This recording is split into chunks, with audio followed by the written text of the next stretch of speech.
am the dark truth. Yeah, I am the dark truth. I am the dark truth. Yeah. I reduce the violence in my mind where the silence can breathe, and manipulate illusions like I bend the breeze. Okay, folks. Poddin In The Tessy, episode 3, you heard? And today, we have the one and only. The only one. Mahess, the dark truth. I made it to the Tessy. You made it to the Tessy. Folks, I want to make a disclaimer. Poddin In The Tessy is new. So yes, we don't have 1 million views, but I am a quality over quantity type of person. So the few people who do view this video, Money Row, are special people. So let's keep it low numbers. I'm cool with that. But as long as it's quality people that are watching. And then you tell a quality friend. And then we have only quality viewers for the show. I don't want 2 million people, 2 million jerk-offs watching this, and none of them even care or like it. I'd rather take the 10 people that watch it and get the 10 likes. And that's all I gotta say about that. Reverse equality. But we are evolving. We're gonna get some lighting in the back for our guests. We're gonna make sure we got shots coming in other sides, and we're gonna do this right. Now, let's get to the show. I'm your boy Grigio the Great, and to my right you got D Habanero. His new name, D Habanero. Derek Hobb, thank you for that sweet, kind introduction. That was smooth and clever. Did you just throw shots at my 8-year-old niece? No. She's not the only one that said that, but I want to give her a shout out. Money Row, listen, we're gonna have you as a guest one day on this pod. That's damn fact. No, but she's not the only person that said that. Of course. Bro, you don't have any views on this pod. It's like, yeah, bro, it's a new pod. What do you want me to do? I'm glad you said it, because sometimes I can't get through. So now I know there is a guy that it's going to be listened to. Thank you. See, that's why I rely on you for these things. All right, so as we said, we got our guest in the back here, Mr. Dark Truth. From Legacy, the Legacy crew, right? Mm-hmm. This is one of our special members. And not only that, he's one of my childhood friends. So I want to give it up for that. We've probably known each other for about 30, fucking 40, almost probably 50. It's been some decades. Fucking decades, yeah.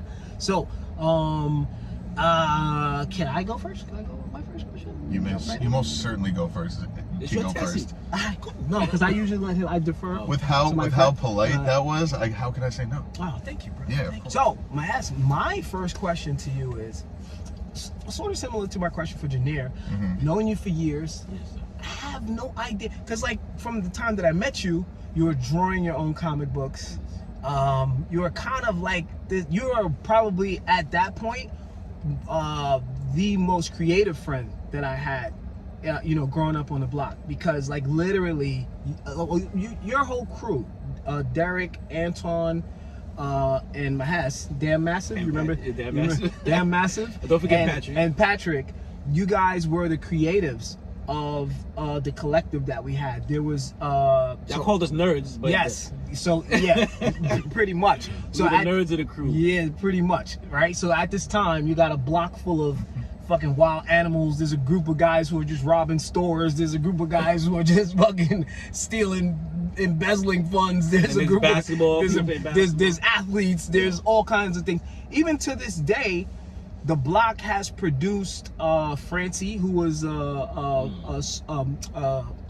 he was a cornerback coach for the New England Patriots, and he has I think 4 Super Bowl rings. Yo, you gotta get. We know we used to call him Blac. Blac, right? You gotta get him in the Tessy. Facts. That would be get Blac in the Tessy. Him or Fred.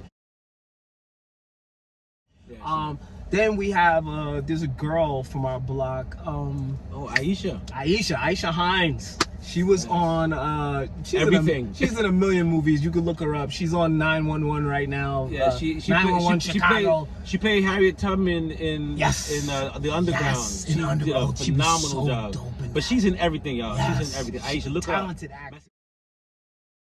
Yo, but I never thought when she was a kid that she was gonna be who she is today, and I'm so fucking proud of her when I see her in things. Like, I literally stood up in Star Trek movie and was like, oh shit, that's my homegirl Aisha. Like, people was like, what the fuck? That's amazing. So back to my point, right? The block was full of so many different characters, and then you had this little pack of guys who were at that time just so creative. And I think the engine for it I have in the back seat. This guy literally drew his own comic books, bro. He taught me how to draw. I'm fucking shit. I know how to draw graffiti, but he taught me how to draw like fucking characters with muscles and shit like that, and like make my own comic books. So I still can't do that for shit. I got some lessons for you. All right, good luck. So my question, right, is, because I know your brothers. I know Marlon, I know Dion, I know the lineage that you come from, and these guys are like jocks. They're athletes. Both of them superstar athletes in high school. Shout out to Marlon, shout out to Dion. Yes. My mentors. Yeah. So how do you come to being this kid who's drawing? Like, where does that come from? What was your first like introduction, or how did you come to it? Like, wow, this is my shit. How did you come to it? Well, being growing up in Flatbush, Brooklyn.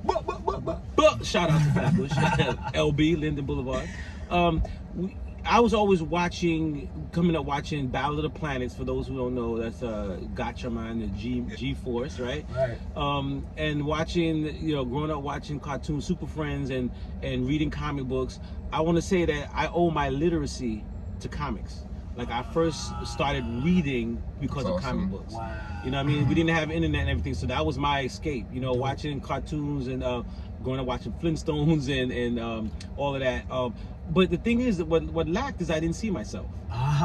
You know what I'm saying? I didn't see myself, so I wanted to, we got Black Vulcan, for those of you out, Generation X's know who Black Vulcan is. And we had onesies and twosies here and there, but I didn't see myself enough, so I loved what I saw, but I wanted to see more of me in it, so I had to create my own.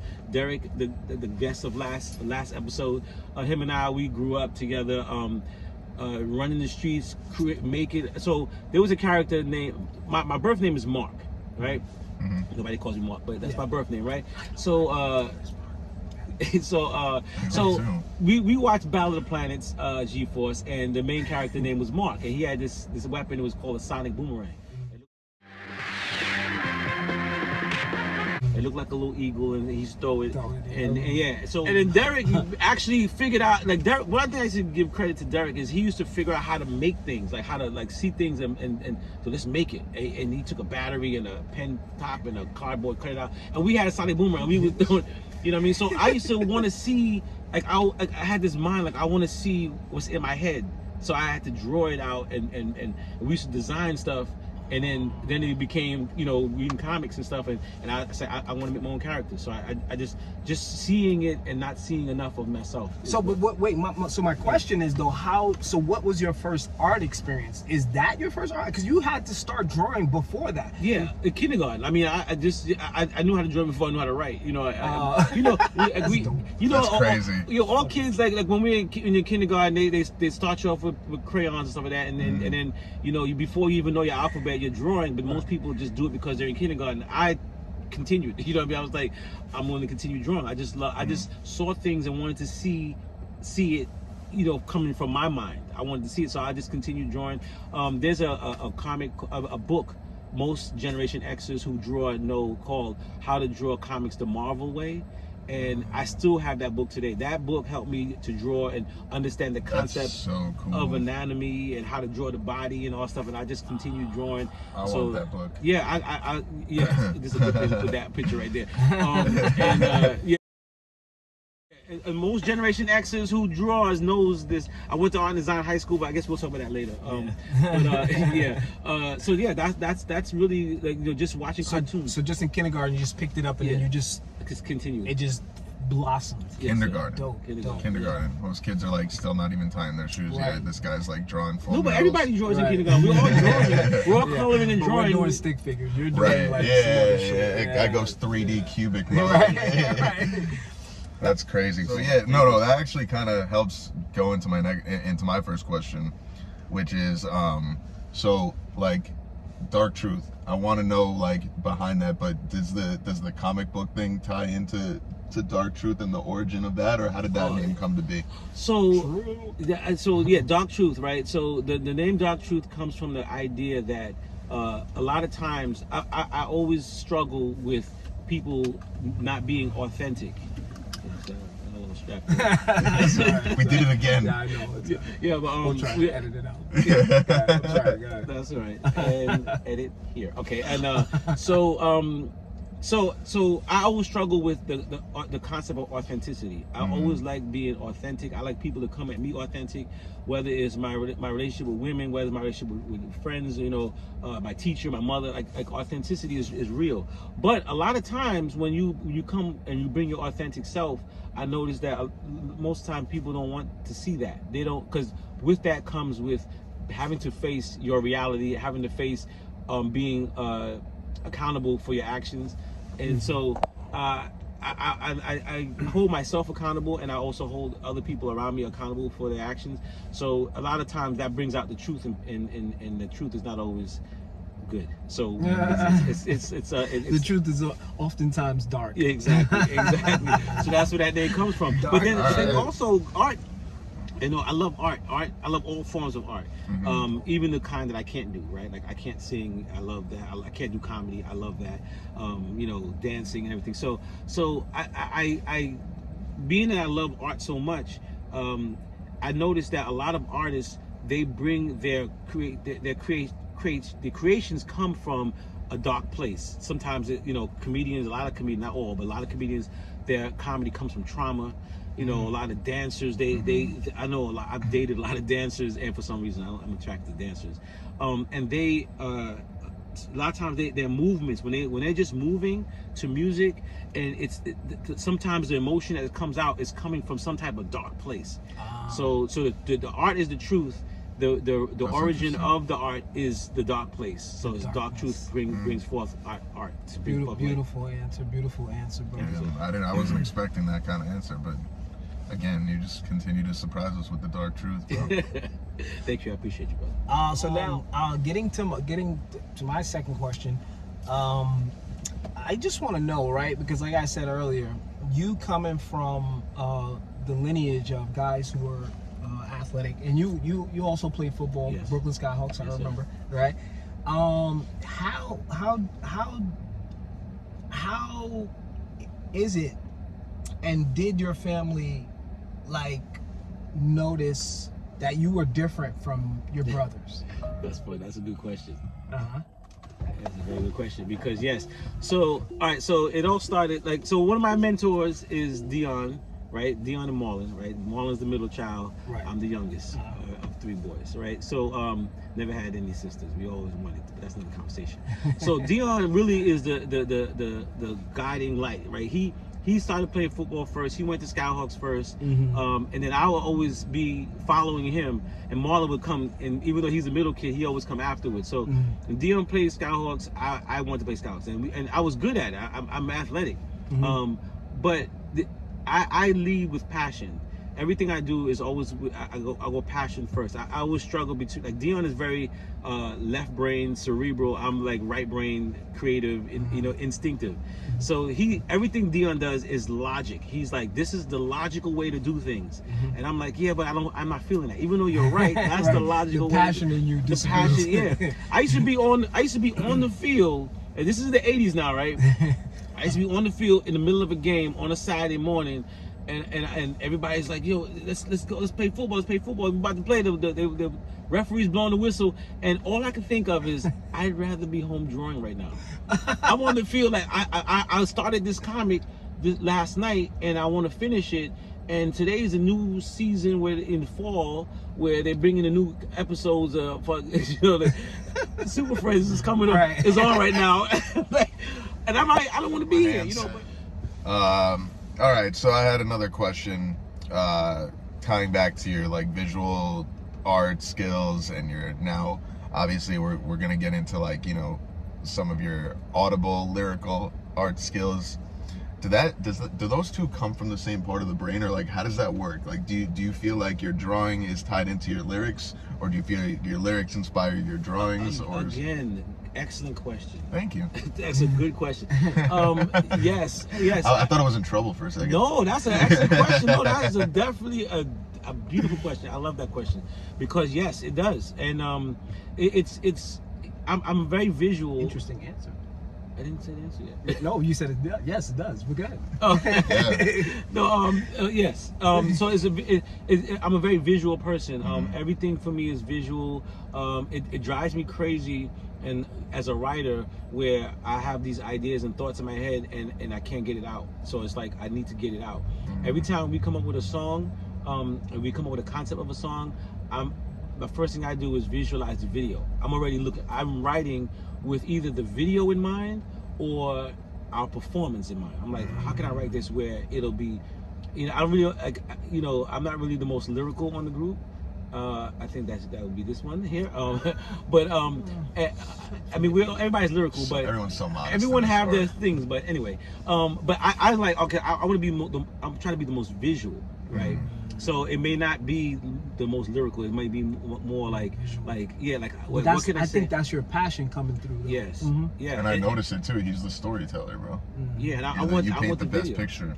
I want the video. I'm already thinking this video is gonna be dope if I say this, this, and this, and do this, or paint this type of picture with my words. Wow. That's so interesting. All right, so now we're up to my third question, and this one's gonna be a doozy. Nice. So, don't be, because you are the perfect candidate for this question. You're probably the person that I thought of when I came up with this idea of this question, right? Because you are one of my friends. I'm sorry, I always do this. You are one of my friends that has published books. Yes, sir. So, what does legacy mean to you? Ooh, legacy means to me. All right, so. I saw what Derek said. Derek kind of said a lot, and a lot of that is when we first started talking about this. Derek and I first started talking about legacy, the group. Patrick's name came up a lot. Yes. Right. I have two sons. Right. They're both grown. They're both in their 20s. And you look good for a guy with two 20-year-old sons. Oh, thank you. I appreciate it. Thank you. Yeah, I like that. I see what you're doing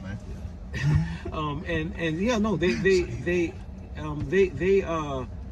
I want to make sure that when I pass and I'm going off this planet, that there's something that they could be proud of me, of the work that I did with my brothers, or with anything that I do, whether it's through my social work or my teaching, or my military background. I want to make sure. Can I dig a little deeper into that with my question? Yes, sir. Because like I said, you're the friend that has published books. You also have a non-for-profit charity. Could you please shout that out yes, for me right artofvalor.org. We'll put that down yes. in the what is the comments? Yeah, we put it down there. Put it in the comments. Put it in the comments.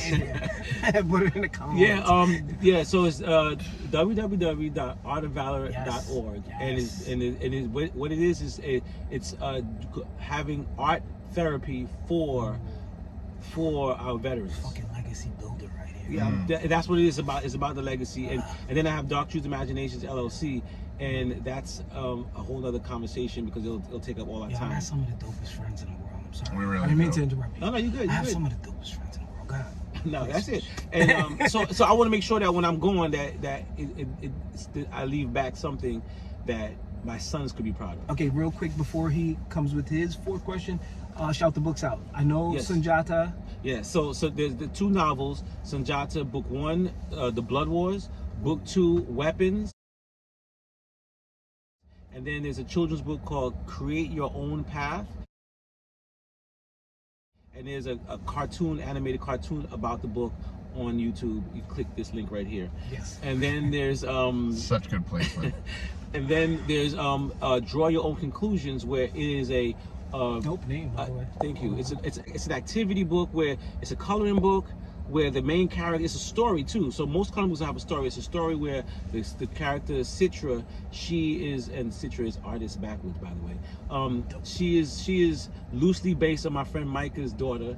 She inspired this book, and she goes to a store. I'll make it short. She matter of fact, this is the commercial right here. So hit this link right there. Yo, but okay, and also too, where are these things on sale at? Yeah, Amazon. It's on all online bookstores, but of course Amazon. And if you go to darktruth22.com, you can get them straight from me, and I'll have them signed for you. But if not, go to Amazon and you can get them there. Dope. It's up to you, my boy. All right, question number 4. Quad. I need to ask you, what do you think about the Chex Mix and the water touch in the back? Listen, y'all. This ain't no joke. These brothers We're improving every episode. Yeah. We're improving. This is not only the stage; it's also the green room. They got Chex Mix and stuff for the guests. This is dope. Yes. I'm impressed. I'm glad. That's your question. that was honestly my question. Oh, okay, yeah. I want to make sure our guests and then our audience knows our guests are comfortable and well taken care of. Hey, y'all need to get in the Tessy. By the time you get here, it'll probably be. Seeing is believing is all I'm gonna say. We'll have a masseuse in the back working you out before. Yeah, but anyway, all right. So my, I guess my 4th and final question. Or is this? Yeah. It's supposed to be. Oh, you went first, so that was. Yeah, it's 4. Oh, okay. So, what could you possibly improve upon, whether it's your life or your art, or as a whole? What do you feel like? I love that question. You yourself could improve upon, whether it be something about the world, whether it be, like I said, something about yourself. Well, yeah, you tapped into something because for those, I have a master's in social work, and I'm always constantly working on myself. And the reason why I found out that I want to be a social worker is because of going to therapy.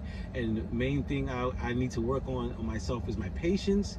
I need to work on being able to allow people to be who they are, because I always expect people to live up to a certain standard that I create for myself. You and I are similar. We expect ourselves in other people, and it's not possible. And I'm aware of it, and yet I still fall for the trap. So I'm working working. Banana in the tailpipe. I get it. Yeah. So to sum up the answer is I'm working on myself. I need to work on improving myself to the world, because I want to make sure that I'm not a burden to people. Yes, super dope. Or that we can just kind of aid people in them becoming aware, because I think the biggest problem is most people are unaware, and then that just from there it just goes haywire. Well, that's the word, awareness. I'm trying to make sure that my self-awareness is harnessed, so that I can help other people become aware. That's why I'm doing this work, and that's what Art of Valor is all about too. See, these are dope episodes. I don't want 2 million people watching this. I only want the 40 people that know that this is good stuff. This is for the elite. Can I ask a question? Sure. I have 2 questions. You know something? I knew you were going to be the guest that had a question. I said that this morning. I said, I bet you Mahess is the one guest that has questions. Go ahead. Yeah, but I don't want to take up time. So No, listen, floor's yours. Let's go. I love So it. first of all, I was I'm aware that you don't know who's going to be introduced and when they're going to be introduced to you, right? So this may be the first episode that somebody gets introduced to you guys, right? Right. So Black and White, explain to the world what Black, because people might say, oh, they're 2 podcasters, but no, y'all are more than 2 podcasters. Right. Explain the history, not even the history. What is Black and White? You want to go? That's deep. You want to go? I don't know. I wasn't prepared for that one. It kind of threw me off guard. But no, I think just to put it briefly, at least to start us off with this question and the answer, I think Bino and I were introduced to each other through a mutual friend, or 2 mutual friends. Shout out to EMC, bro. Shout out to EMC. Formerly known as Euphoria Life. Yes, sir. Yes, shout out to Indeed, definite shout dude, out. Bro. And He might be in the Tessy. he definitely, Yeah, we're gonna get you in the Tessy. We can get You're in the getting Tessy. in the Tessy. You're coming to the fucking Tessy. Look at what this question created. It's Right. a beautiful thing. We had been introduced to each other through a mutual friend on the phone, and then one day he came through to, once again, EMC's crib, and we started just writing shit. I don't know how it happened. First we were just hanging out, cooling, smoking some weed. Then we decided we were gonna do a song together, and then from the song, I was just like, yo, let me take this guy in the studio and let's just do some music. Like, let's knock out some music, because God bless E, but he likes to stay in his pocket, And I kind of wanted to expand the situation and get into a full-blown studio. This guy has an amazing voice, and I think it was being just kind of tethered to the way E produces. And it's like, yo, bro, you gotta let him go and let him explore on tracks. You gotta let him find himself on different tracks. So when I met him, I'm like, all right, cool. I don't want to pull you away from E, but yo, look what I do over here. And so he came and pause. And I was waiting on that. He came to the studio, and we it was just magic. We kind of put down I think 3 songs the first time. The first time, and then we wound up with 6 in like 2 sessions. Yeah, 2 sessions. We had 6 songs, Yeah. and I just said, yo, fuck it, let's just put it out as a little small EP or whatever. And he's black, by the way, and I'm white. So, and it's BLAC, and I'm WYT. Yes, Just sir. read it right here. It's right here. Just read that. Yeah, exactly. We'll put it on the screen for you. Oh wow, that worked. And then so, and I just thought that, all right, how dope is it to have a black guy and a white guy who are rhyming and they fucking sound good? You know what I mean? So it just kind of went from there. Voices mesh. Your voices mesh. It took on a life of its own. Then we did a Digi mixtape. Please, folks, go check out all of this shit on YouTube, Yes. on Yeah. SoundCloud. Come on, quit playing around. I'll put the links in the bio. Well, Put it in the comments. and I have another question, but I'm not going to ask it. I'll ask it offline. But Why? can I have Is a it that request? bad?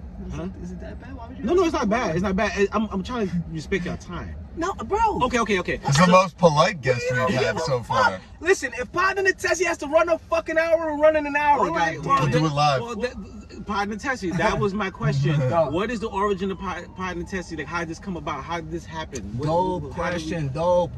Can I answer? Can I answer? 100%. All right, so funny thing, right? While back, I'm watching a friend of mine's New Bagalino. Shout out to you. Him and his friend were sitting in a car, and they was just talking shit, right? He just put it up as a post, and I was like, damn, yo, that shit would be dope as a fucking podcast. Like, I would literally tune into these guys, watch these niggas sit in the car talking shit. They was just joking about some shit, and it was dope. It was cool. So then back in my mind, I'm not thinking about it.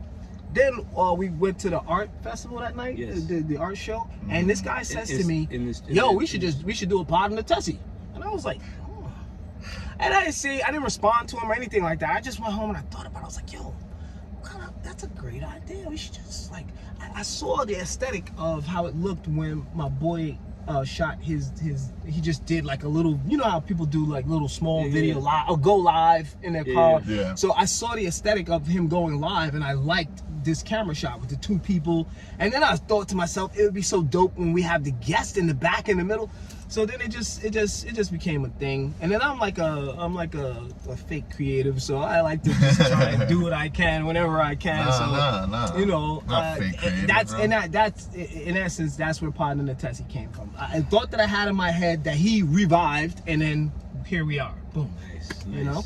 It's a beautiful thing. Yeah. Next thing is a request. It's a request. Sure. As we close out and we leave here, right? And people press, can you leave them? Can you put your video, one of your your favorite black and white videos, right here at this moment as we close out? Just put the video instead of a link. Just make it easy for them. Just put the video right here.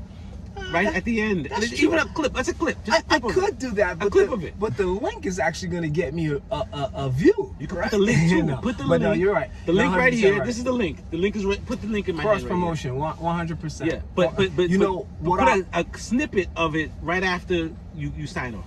Trust That's me. dope. My idea actually was to put a Dark Truth video. Okay, I'm for gonna argue this. with that. Oh, lyrical warfare. For this episode, you see what I'm saying? Truth. So this way we get to showcase Derek Janier's ability, Yes. as well as the Dark Truth's ability. Okay. Because that is That's what it's them all two, about. Them two in It's the conjunction. Dark Truth episode. Came together to make that Yes. video. So one time when I was my last duty station in the military, I was stationed in Sacramento, California. Thank you for your service, by the way. Thank you. Also a Appreciate it. veteran. Thank you. Thank you. Were you in Iraq? Yes, Where I were you? was. I was in Iraq twice. I was in Kuwait and in Iraq. Actually. There you go. But yeah, so we're gonna Shout out to all our soldiers. Yes, sir. On, Yes. on duty All right soldiers, now. yes. I hope you guys return home to your families safely. Absolutely. And that's pretty much it. Guy, Yeah. No, I was going to close out with. I mean, I'm closing out. Sure, I'm sorry. No, but I was going to say, like, so I was in Sacramento, California, last duty station. Derek visited me. I haven't seen Derek in the same room at that time for over, I don't know how many decades, right? Wow. And he came to visit me. During that time, we learned that our friend Pat passed, and we happened to be in the same room. The threesome, you know, one of the threesomes passed. We happened to be in the same room, which is weird for the time that you two came together, and Pat passes at that moment. Exactly. So in respect, and I was working on this song called Lyrical Warfare, where it talks about mental health, and dealing. It talks about the industry as well. It talks about duality. Video, by the way. Thank Love you. that video. It talks about thank you. It talks about duality of a man, and using chess. It's a whole thing. So Derek directed it. I'm in it. I play both characters. You'll see. So this is the video. It's coming right here, folks. Coming right here. Thank you for staying with us. Please like and subscribe. Tell a friend to tell a friend, but only quality people, please. Quality only. Only quality people. Yes. All right. And put it in the comments. Yes. And watch this video. Put it in the About a dark truth. comments. God damn it. Dark truth. Back in the booth. And organic. Yeah. No panic. All right now, let's do this. You ready, Dark Truth? Come on, man. You know I stay ready. Come on. You go first. I'm not seduced by the dollar, I produce from within. I blend scholar trends when I goes in, catching my second wind. Souls of Africans, griot to the end. I'm T'Challa with the pen, king. X-wing is the key to the wind. When I fire, then bring heat to the ends. From the streets of the bush where they roll that Buddha blow, bust upon that scene with the cranky Kuta flow. Yo, as we ever flow to a new saga where brothers come together and Blacker. to the magas. Raga muffins since the old days of ours. Building on the corner, catching jewels from the gods. Bless up, dress up, I can't afford to mess up. Step to the wrong dread, head red like ketchup. Rhythmically endowed from the ghost of Trinidad. Spiritually enlightened, heightened since my dad died. We go from griots to chatting to storytelling and scatting, beatniks to poetry to spoken word and rapping. What will happen? The fact is we fell into the trapping. Went from representing skills to thugging and strapping. Blinging and singing and rims and girl getting. Women showing their skin and brothers are still singing. Autobiographical thoughts placed on wax. Now hip hop is deteriorating. Displacing rap.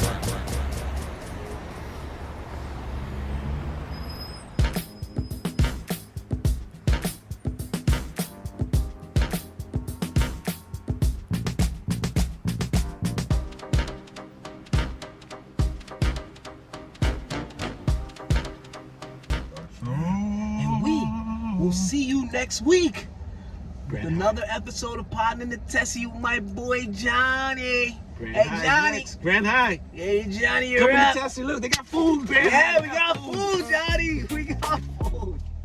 Yo, folks, we love you and we're out of here. Peace. Yeah, I am the dark truth. I am the